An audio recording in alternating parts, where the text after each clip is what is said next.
Guys, I'm back. I want to make a video about an update video again because that's probably everything I do, making videos on stuff that I recently got. So yeah, first this is an original recipe from my grandma, her dad, when he was in the army, and she just write a letter for her, and it's a recipe about potato uh, potato pancakes. I think it's called. It's something weird, but it's really nice. It's something valuable for me. So yeah. That's on that. It's written on a piece of paper from a little diary book. I think it's nothing on the back, and I keep it in this little plastic thing to protect it a bit. Then also this is a rifle drill illustrated manual sort of thing. I printed off a real one. I don't think it's real original from World War II, but it sort of looks. It's handy to practice your drill, and I'm learning also a lot of this. It says everything. It's something really nice to have. So I mean, yeah, that's what I made, and it's sort of a bit bulky, but yeah. So, and then also the patches that I will need for my uniform are these. These are the KSLI and the black bull. These little stripes and the big red stripe. That's what I need for my impression for pattern 37. I need this to join it, but I have no patches, but yeah, yeah, and also the polar bear division, they say, so that's also what I need. They have two basic impressions, and then also some papers about how to put your patches on, and then yeah, some more paperwork that he gave me. So, and then also a book to read about the Black Bull, the King's Yorkshire Light Infantry. It's yeah, it's a big book, but I'll read it eventually. And then also something that's really interesting is this book. It's not mine. I used it for some time. So it has every uniform or a lot of uniforms in that the British Army used. So oh yeah, look.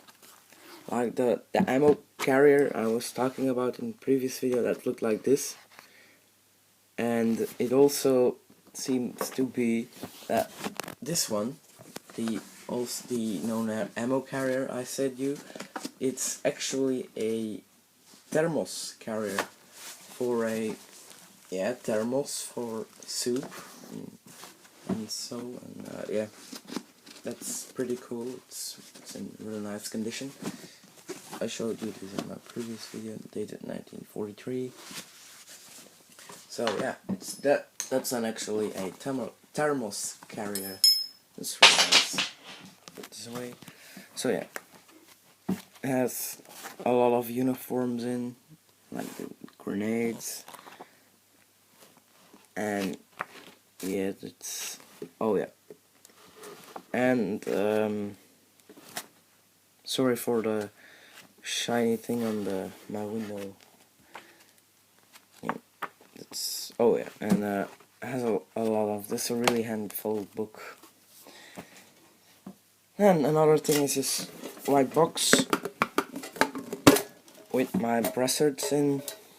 This my grandma made recently. It's a dispatch rider's armband or bracelet, or you want to call it. It's like on this photo. That's a dispatch rider, early warden with the flight cap. Looks like. So yeah, and then I think it's really good. It's made really good.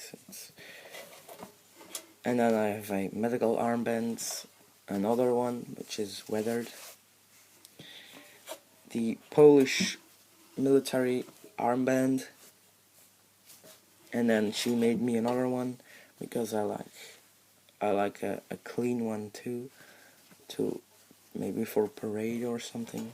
And then the other clean Dispatch Riders armband, which is, yeah, I mean, not bad. It's, I think, really good. It's actually not Dispatch Riders. It's the colors of the Royal Corps of Signals. So yeah, and then a British flag she made, but it failed. It's a bit strange. I mean, here the cross, but yeah. And then my American brassard. It's not a brassard, but it's an arm flag. And then a homemade gas brassard. And then some more pins and jumping. I mean, yeah, it's a really handy box to keep all the stuff in. So, yep. And it looks a bit 1940s. So now I wanted to show you guys, since previous video was a bit quick and so I want to show you this watch that I got for my reenacting thing, and it's with a leather cover, and you actually see these a lot in photos. I don't have the watch yet, but it looks really cool. And a little close up is the copper ring, so it's really nice. And then also a little close up on my new colorless wool shirt. It's made of real wool, which I really like, and has the buttons. It's the sleeve right here, and the shirt itself has 3 buttons, 2 for your neck, and then the famous colorless part of the shirt. It's just a piece of tape from webbing tape, so yeah. And I thought I might show you this because it's sort of a nice thing. And then I also got my grey coat, which also is in here. It's somewhere.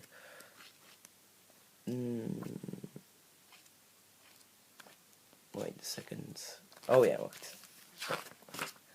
So this is a Belgian grey coat, but it looks exactly like the British ones, although the inside is a bit, but yeah, the inside doesn't matter because they are not going to look inside your jacket. But yeah, and it still has the Belgian buttons, which is a lion. These are really nice buttons, but I actually need these ones, which has the King's, the British buttons, but I will get them eventually. But yeah, I mean, it's a really warm jacket. In the back, it's a really nice coat. I love it. Even though it's around 30 degrees outside, I sometimes wear it because I want to. It has big pockets too. I mean, I can fit my whole hand in there. Like, I mean, it's a really big pocket. And then the coat, it looks a bit, I think it looks a bit like the American coats. But yeah, there are also small difference, but I'm not going to use it for American. It's a British model coat, so yeah, it's really nice for when you're sleeping in your tent and it's really cold outside. It's that's the thing to have. So yeah. So I think I will soon make a room update because I've gotten a few new stuff and it's changed a bit. Yeah, but thank you guys for watching and bye.